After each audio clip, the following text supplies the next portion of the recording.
Rabbeinu Hamelach, Hey, how you doing? how are you? What'd you do for Gimel Thomas? I didn't even know it was Gimel Thomas today. You didn't know it's Gimel Thomas. Actually, I should have said I'm wearing my Gimel Thomas yarmulke. That's what I should have said. That's what you should have said, but you didn't. I did not. I definitely did not. Okay, we're on Ibur Hashanah apparently. Yeah, we're up to Tana Rabbanan. About 20 lines from the bottom, roughly. Mm-hmm. Adjacent to Tosfos Koshishin. Tana Rabbanan. Hold on, we're that far ahead? I thought we were much further up. No, we ended with this Adagadata last time. Mm-hmm.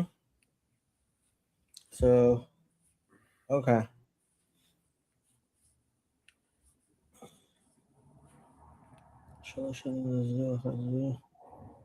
Masa Rabbi Akiva? Okay.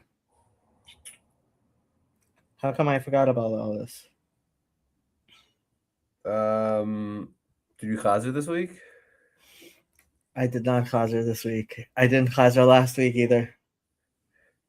You know, my dream is to be a judgmental rabbi. That's my real dream, like a yeshiva judgmental rabbi. Like you are a judgmental rabbi, of course, but you know what I mean. Like instead of saying like you didn't just to say directly, oh, you obviously didn't review this week, which is a problem. It's like, so you didn't chazer this. It's always in the question form, you know, like to make it like really bad.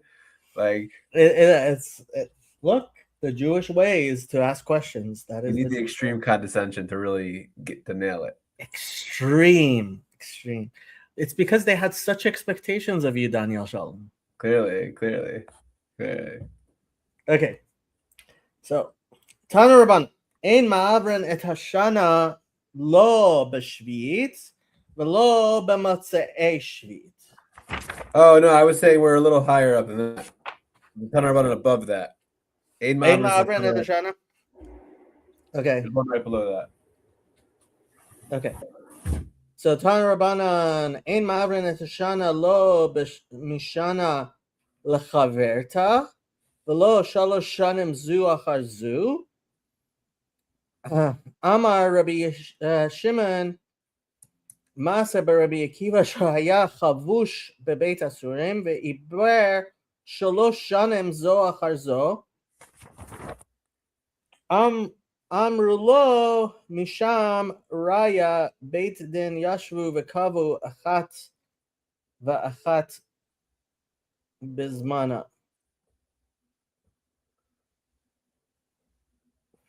So the law is that you can't. So the first law is that aim avrin shana lo mishana lechaverta. So you can't. If I want to add another month to the year from 5780 to 5781, I can't do that. I have to wait till 5781 to add an extra month. Mm-hmm. Right. And you can't do it 3 years in a row.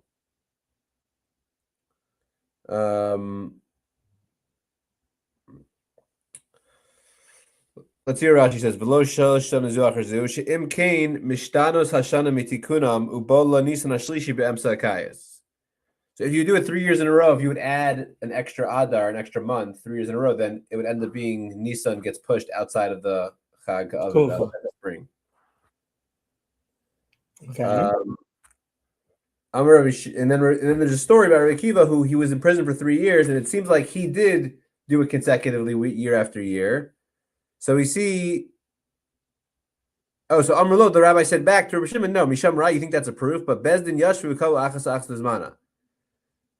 It sounds like that if the Bezdin does it year after year, that's fine. You just can't do it. You can't just plan it in advance at once. But Rabbi Akiva, since like he's like the OG, he like figured it out before the Bezdin figured it out or something.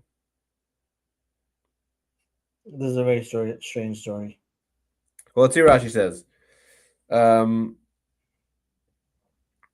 Yashu B'Kava Klachas V'Achas B'Zmana V'Lo Iboro Gimel Shana Ritzufos. They didn't actually add a month every year consecutively. V'Lo Zu Achar Zu Hayu Ela Mivnei Since Rabbi Akiva was a wise man, Ubaki Ibra Shana, he was a Baki in the Ibra Shana, who Ome Laharig, and he was, I guess, ready to be killed.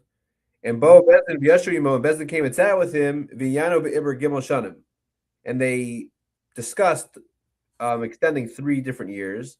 The lower Tsufas, and not consecutively, Ela Kol Achas Bismana. And rather, each one at its time. Dahamrinam Ifnei Achach Chashuve Machshivinan. Galuye Lo Maglinan. I have no idea what that means. It's a quote from something we said earlier, that you can make the calculations, but you can't declare it.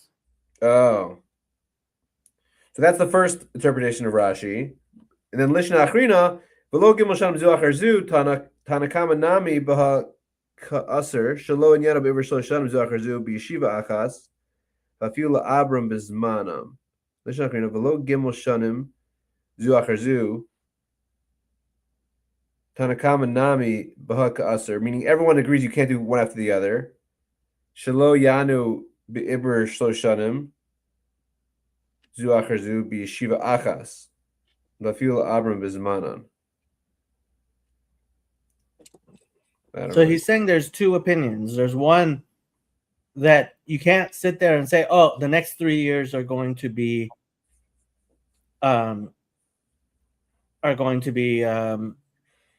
Me'oberet," as I understand it. Whereas others are saying, no, you can't even do 3 in a row, regardless of whether you do it in that year each time. Right. So the first opinion is that it was not consecutive. They did it each time. The second opinion is that it actually could be. Wait. Seems one of them thinks that it is possible to do 3. Do it, which goes against what Rashi said before about if you do it consecutively, you're going to obviously. I think he was explaining. Yeah. Right. Okay. I'm wondering if this Gemara, what is it, a Breita? The Tanur, yeah. If this Breita well, actually, it's apparently in the Tosefta, gets expounded elsewhere, and that's what Rashi's explaining here.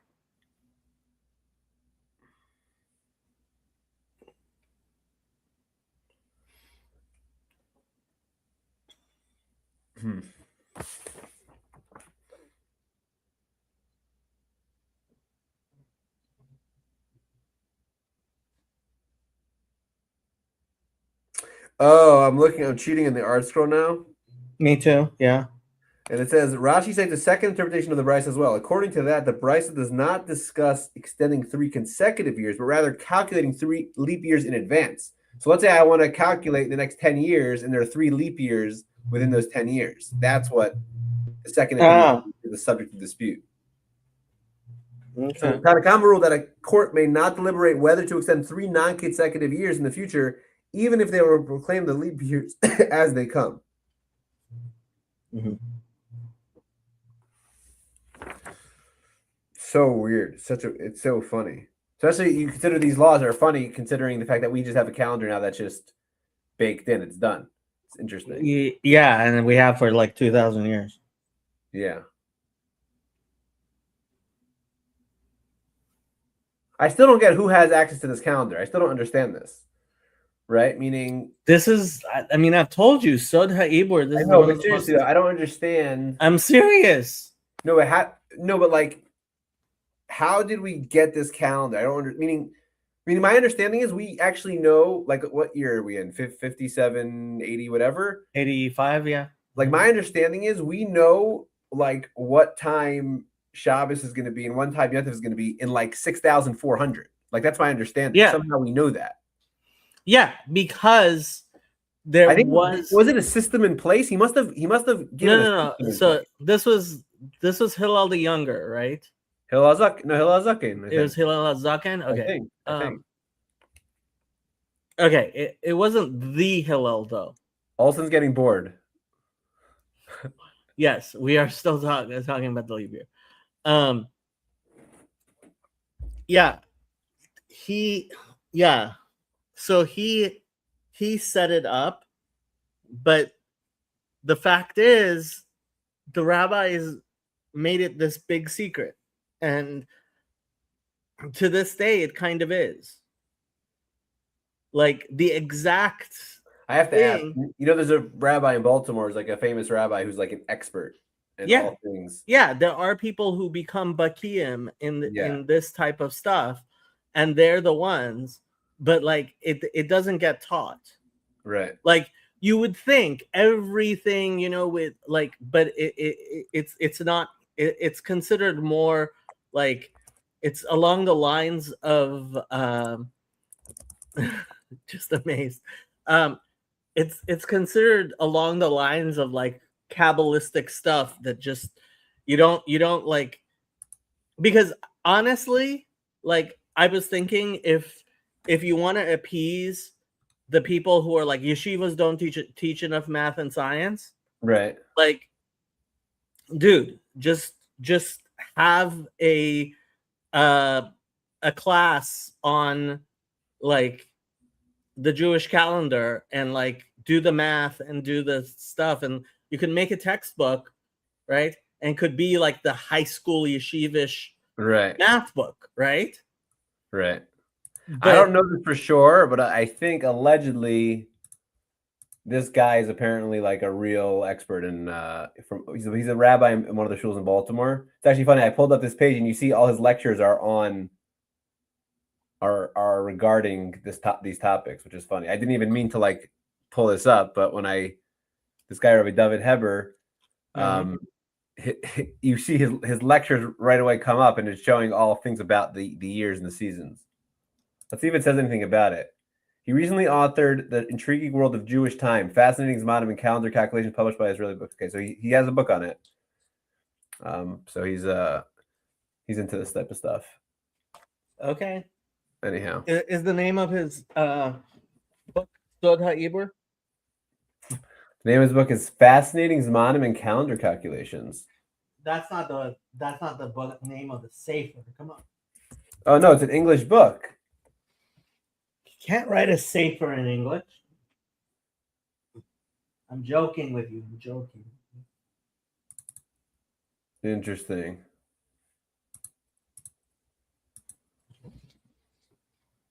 Here's like on the blurb of his book, it says, which Shemona Esrei was recited in the year 1994 and won't be recited again until 2089.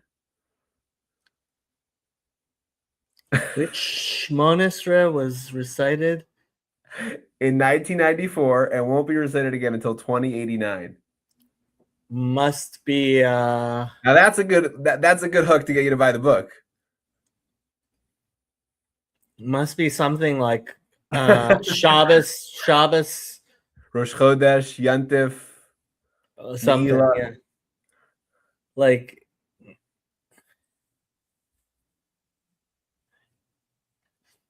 it's not Shabbos, Rosh Chodesh, Hanukkah.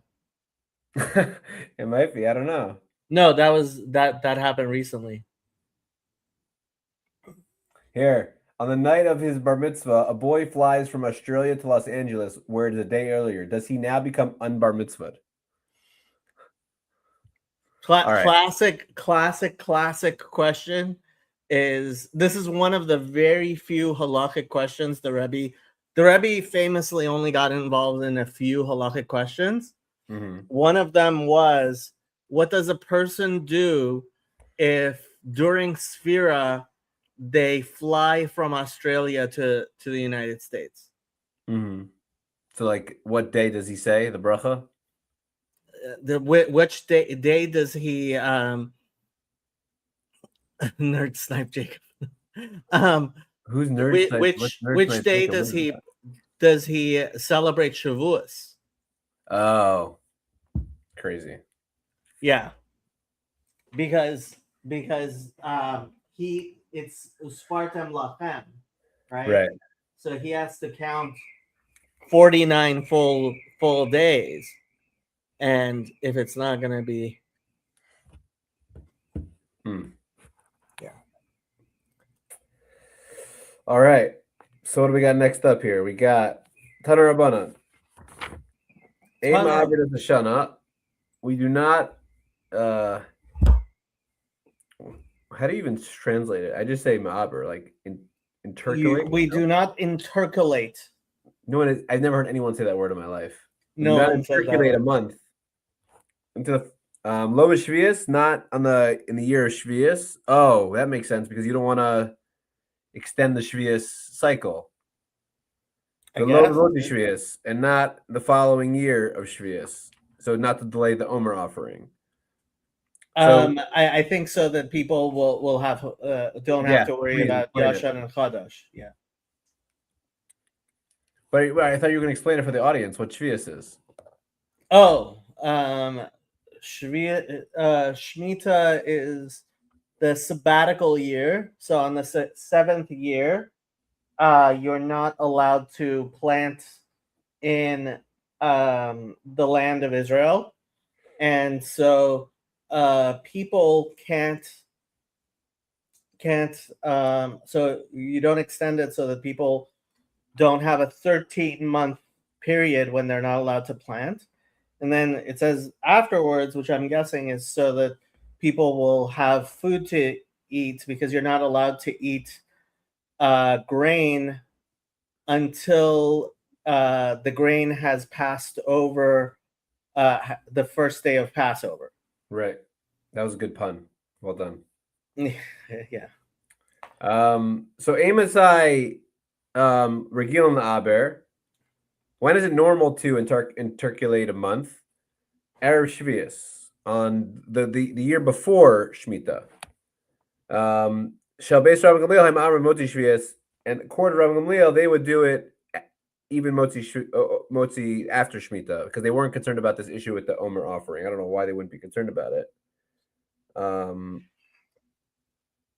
don't know. Oh, the Rabbeinu Art Scroll says because they could imports from other places. They don't have to grow what you call it. That's funny.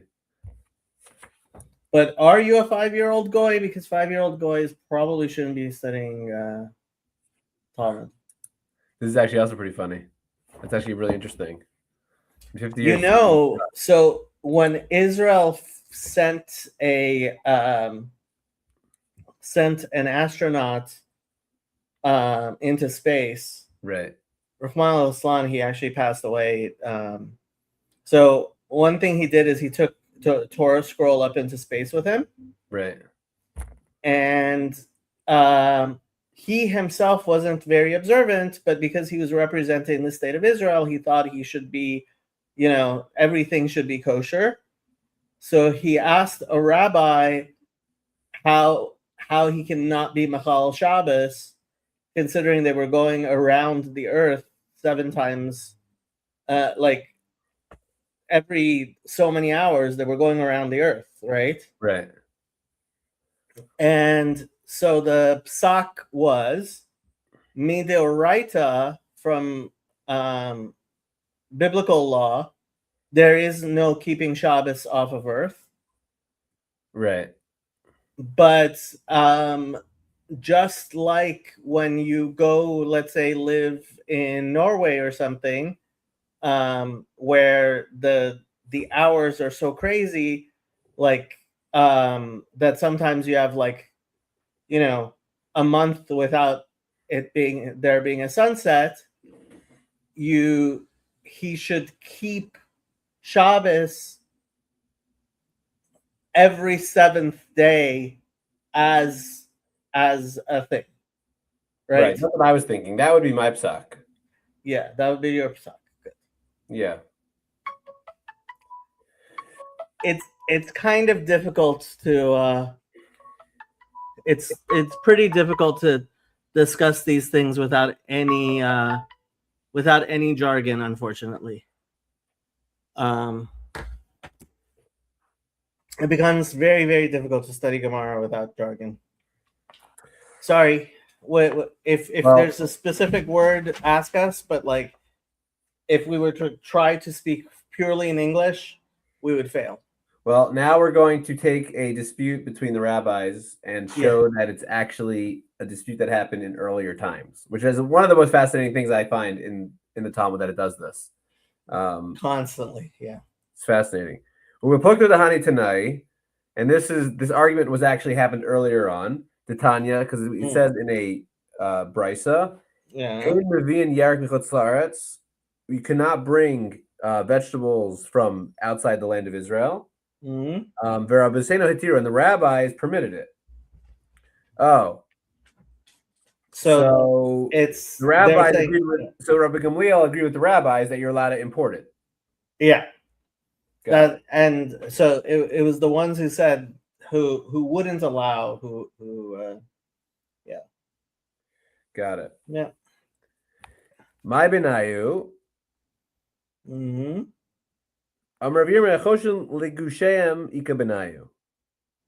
The question, like, what's the point of dispute of to why you're able to import things from outside the land? Is whether or not you're going to be concerned of having like dirt mixed into the produce. So the Tanakama, the first opinion, believes that if you have that dirt in the produce, it's going to actually spread impurity in the land of Israel. Mm-hmm. And the rabbis were not concerned about this. What do you mean impurity? I never heard of that. Like soil from outside of Israel is considered impure. Have you ever heard this before? I mean, there's this idea that the land of Eretz Israel, but like not from a technical purity standpoint, though. From a esoteric standpoint, not from a halachic law standpoint. I'm very surprised by this. חוששים לגושיהם, שמא יביאו עמה מגוש ארץ העמים, שמטמא באוהל. ויטמא טהרות של ארץ ישראל. It doesn't sound like it's saying it's the soil itself, but just maybe it became tumasal. Like it could be just it somehow. But that's crazy. We didn't we just discuss the fact that a Gentile corpse doesn't cause tuma? I don't even remember that, but maybe. Oh, that was a different. That was a stream I was doing on anti-Semitism. Oh my gosh! What? You stream it's without from the me? Gemara. What? I'm so hurt that you stream without me. I stream constantly without you. It's hard for me to hear that.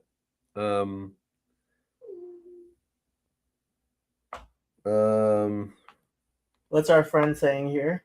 You guys are also talking rather fast for me, playing a 5-year-old Goyen. Accordingly, imported from the. I can't just Book of Leviticus it.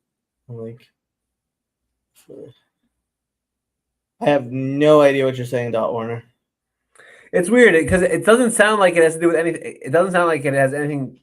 Like the art scroll here is like very poorly written because it says under rabbinic law, soil from outside Eretz Israel is tameh and can thus transmit tuma to people or things that are tar. But then it says, for example, if something tar is under the same roof as such soil, maybe I don't know. The Rashi doesn't seem to indicate that. That has to do with the physical soil outside. Oh, question: what is tuma? Tuma is impurity. Yeah, ritual impurity. So tahar means pure. Tuma means impure. But it's in the very technical halachic sense, in the like. So, meaning, I guess people will sometimes view like pure and impure as good and bad, and I think that's a mistake. It's just a it's a ritual state. Impure is like a separate esoteric conversation. This is just related to the law that something's pure and impure. Yeah. I had not heard that there's a rabbinic injunction that dirt from Chutz La'aretz is. It sounds crazy, and Rashi does not indicate that. Rashi does not indicate that at all. Does your art scroll have a what's it called? They claim it's from Rashi, but I think they're crazy. Could you sue Art Scroll if they have like a bad explanation? Could you sue them? That would be something. Of course, yeah. Sounds like a great idea.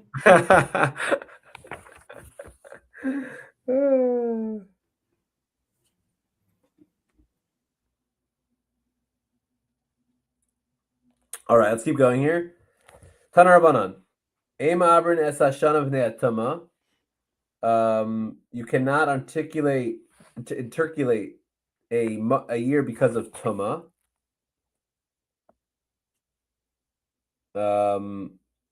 What does that mean? Shinatamu b'mei Achaz Aviv me'avodah zara, because they were tamei in the days of Achaz.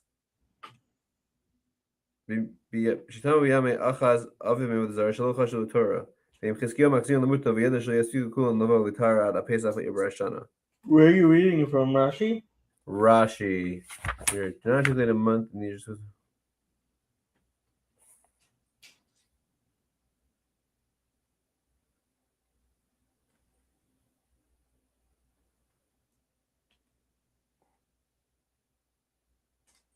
Interesting.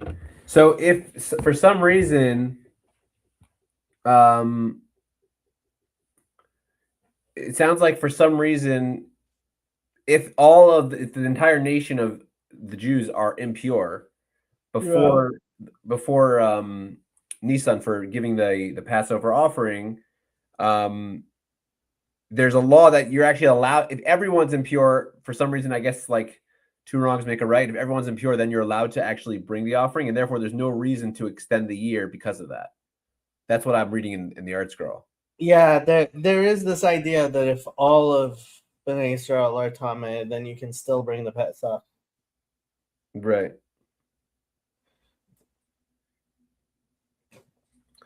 Okay. Rabbi Yehuda Omer Ma'abrin. We do intercalate the month. So Amar Rabbi Yehuda. Rabbi Yehuda says, "Ma'aseh b'Chizkiyahu melech Yehuda." There was a story with Chizkiah, who was the king of Yehuda, king of Judea. She'iber es Hashanah v'nei Atama. He intercalated the month because of Tama. Ubikesh rachman asmo, and then he pleaded to God to forgive him. Tichsiv ki marbis ha'am rabas me'Ephraim u'Menashe Yisachar u'Zevulun lo taharu. So it's a verse in, my favorite, in Divrei Hayamim.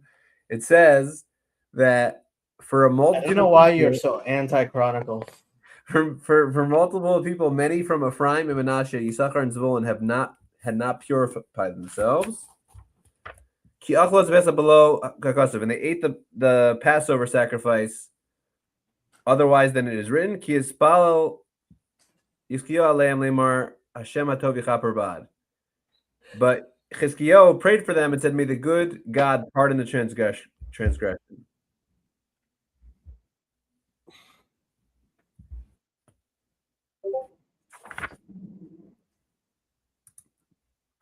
This is awesome, by the way. It's like Bible study with Ben Shapiro. Do we talk fast, Jacob? We don't talk fast. No, she's talking about you. You have Ben Shapiro's nasally voice.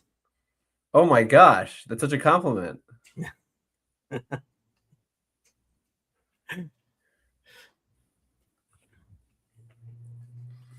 Okay. You're asking about imported food. May I, as a Florida woman, sell you by Florida citrus, even if it might grow some flavor mold on its skin before, during, after shipment? Of course.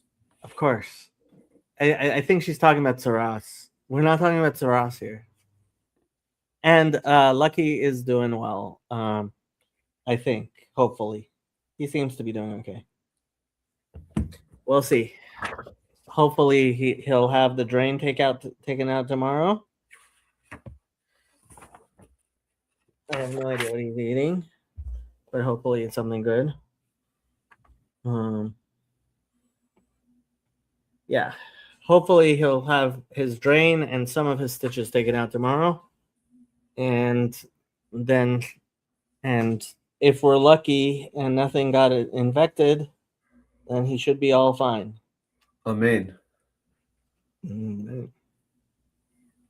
Okay. So there's a story that we're talking about where Chizkiah, there was a story in the times of Chizkiah where they did extend the month the year because of all of the nation was impure, and they asked and then he asked God for mercy to forgive his sin.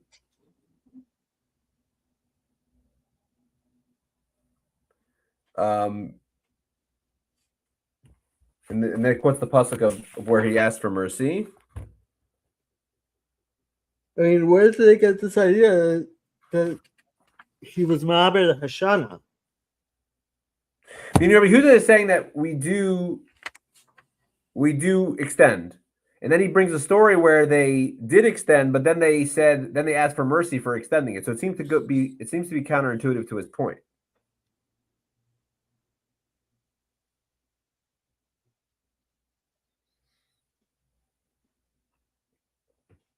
Oh, it says explicitly in Divrei Yamim that. Well, it's one of the famous verses in Divrei Yamim.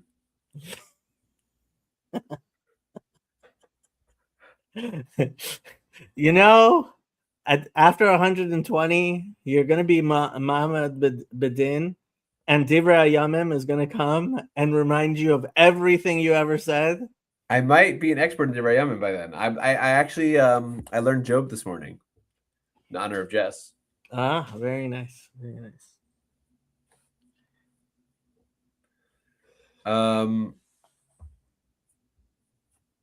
But it seems to me that the words is Ve'yivat hamelech v'sarav v'chol hakal b'Yerushalayim la'asot haPesach v'chodesh hasheni. If I didn't know we were talking about that, I would think that they had just used Pesach Sheni in ER. Say it one more time. If I was just reading that verse in the Hebrew, I would have thought that they had waited until Pesach Sheni to have Pesach, not that they were Ma'aber Hashana. Oh, let me see. Oh, interesting. No, but that wouldn't be below concussive though. Like if you eat Pesach Sheni, that's fine. Second Chronicles 30.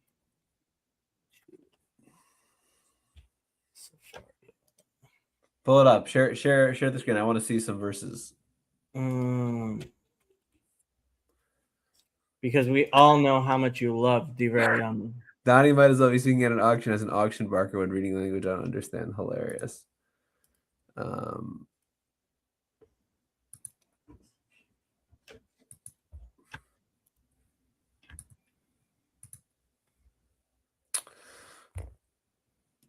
I actually debated if we should do this stream today because Paul Vanderklay is streaming live right now, and I know we basically steal his whole audience, and I felt terrible. His entire audience.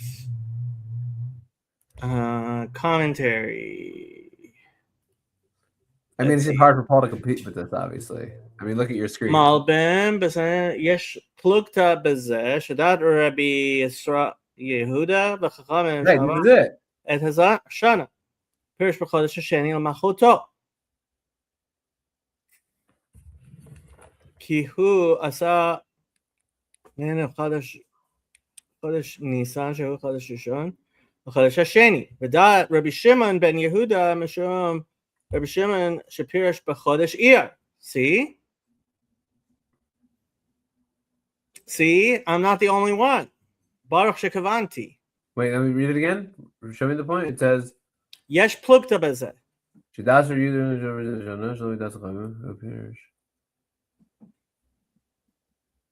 Without Rabbi Shimon ben interesting. Mishum Rabbi Shimon shepirash b'chodesh Iyar. Right. Shehasiam lasot Pesach Sheni. See? ויש לתמוע לפי זה שאם כן הקרבנות שהביאו ב-16 לחודש הראשון היה בפסח, אם כן איך אמר גשו והביאו זבחות ותודות, אין מקריבן תודה בפסח מפני חמץ, ואין לומר שקרא השלמים B'Shem Toda. Daha Amar Toda Karuya Shlamim Ve'ein Shlamim Karuim Toda. Gam Shlefi Dat Asu Rov Hatzibor Pesach Rishon Kemo Shekatuv Shayu Rov Am Hanashim Ayan Sham. Honestly, I'm just shocked. I see there's 30 chapters in Chronicles 2. You didn't know there were 30 chapters in Chronicles 2? How many are there? I have no clue. That's crazy. I'm telling you, Divrei Yamim is going to be How very many critical. chapters are there in both of them? 36 in Second Chronicles, and Oh my god, it's a massive book. oh yeah, that's why people stick to Shmuel. Like they tell the same stories, but Chronicles Whoa. is even 29 chapters of First Over Chronicles. 60 chapters for both. Yeah, and then but Shmuel, I mean, so we count Shmuel and Malachim and Divrei Yamim. They have a lot of overlap. Right. There are some chapters that are like word for word the same chapter. Fascinating. Crazy. Listen, I'm getting a live education. Like I say, Nach is for girls. Now that's an in-group line. That's an in-group line. That's pretty funny. How do you say in speech? How do you say it? In group, in speech? How do you say it? Yeah, that. I mean, I tell this joke all the time on my channel, but like, yeah, it is definitely a yeshivish joke. Yeah, but you also said it like a real yeshivish guy. Like you really said it. Nach is for girls. You nailed it. You nailed it. Nach is for girls. Yeah. Crazy. Okay, let's keep going here. Rabbi Shimon Omer. Ibnei Tuma Ubrua Mubaris. If they intercalated, I'm gonna get that word down. If they intercalated a month because of Tuma, it works. Okay, so if that's the case, why did in the story of Chizkiah, why did he ask for mercy and for forgiveness? She'em Abrim Ella Adar. Bu Iber Nisa Benisan. Oh. Okay. So what does that mean? He added a second Nisa? He added a second Nisa. That's wild.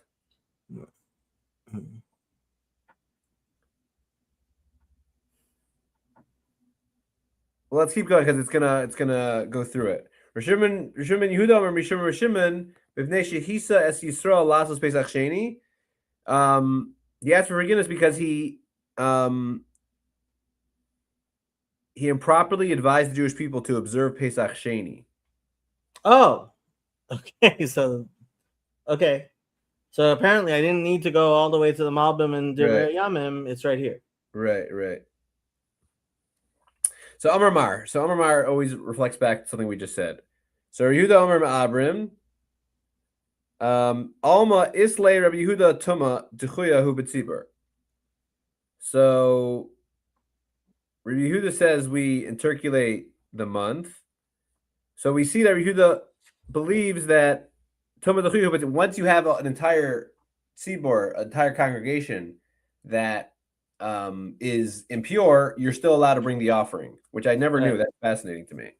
Yeah, it's one of the. I mean, it has a connection with this whole thing of like, dor shekula chayav, dor shekula zakai, right? Right. Interesting. So now we're gonna show a contradiction to the statement. V'hatanya, but it says in a brayso, tzitz bein sheyeshno al mitzcho ubein she'eno al mitzcho meratza. Whether there was a tzitz on the Kohen Gadol's forehead when a sacrifice becomes tameh, or when it was not on his forehead, it makes the sacrifice acceptable to God. Divrei Rabbi Shimon. Rabbi Yehuda Omer, Odo al mitzcho meratza. If the tzitz was on his forehead, it's accepted. Eino oda mitzcho eino maratza. What are we even talking about? So I guess the law is, how do you describe a tzitz? The tzitz is the, what do you call that? What do you call the tzitz? That's the crown? Yeah, it says holy to God on it. Right. The thing he wears. Right. Yeah. So it's like a golden head plate. Yeah. So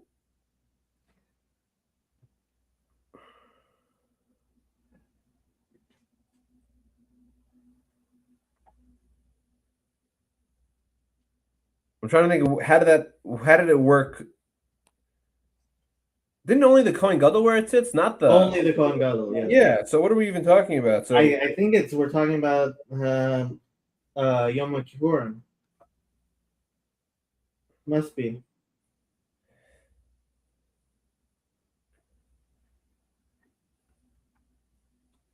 the sages derived that in cases where Tuma would disqualify an offering, the tzitz I don't even know this word. Propitiates. Propitiates? What is that word? I never heard that word before. Oh, Christians use it all the time. A propitiatory offering.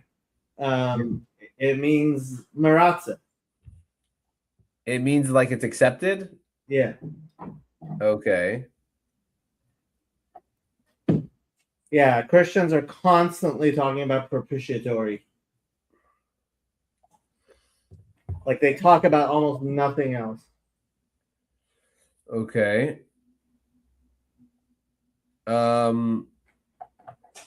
So we're talking about disqualifying offering, that this propitiates the sin and lifts the disqualification.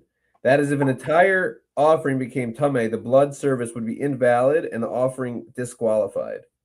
Only the atonement of the tzitz lifts the disqualification. Our Brisa discusses the nature of the tzitz's capacity to propitiate the sin of tumah. According to Rishimen, the sin is atoned as long as the tzitz existed at the time the sacrifice became tameh. It is irrelevant whether the Kohen Gadol was actually wearing it at the time or not. What does that mean? That's so smart. What? That's so smart. I don't understand that. So, what the tzitz is part of the Big Day Kahuna, but it's not part of the Big Day Lavan.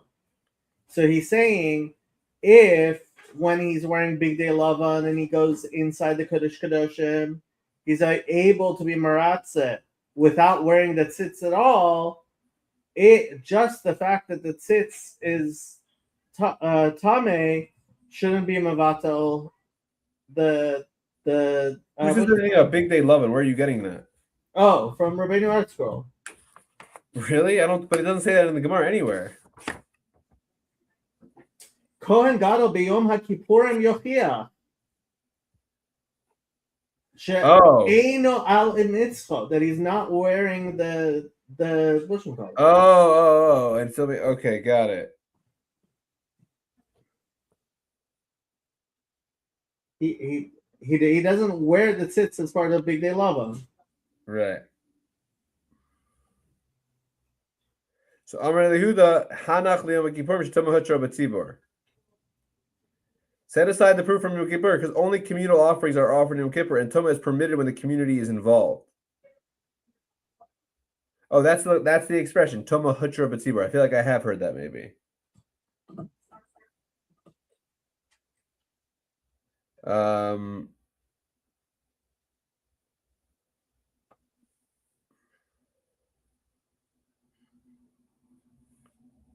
Why is this so freaking complicated?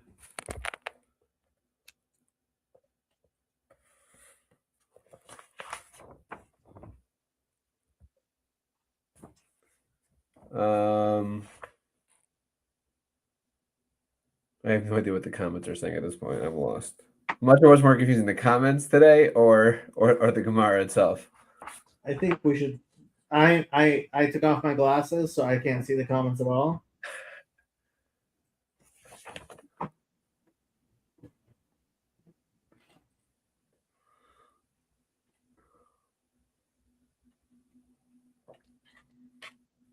Bittul Torah.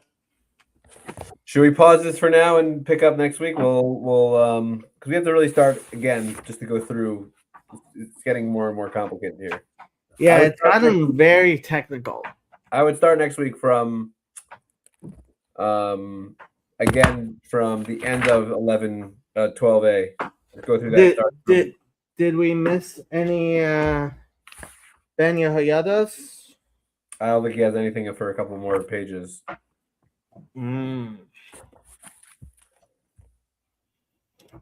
Okay. Since it's Gimel Thomas, I'm going to allow us to end early. Otherwise, I wouldn't.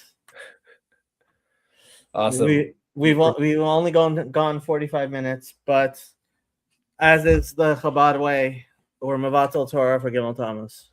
Refuah Shalema Taleki. Thank you very much. Bye, people. Bye.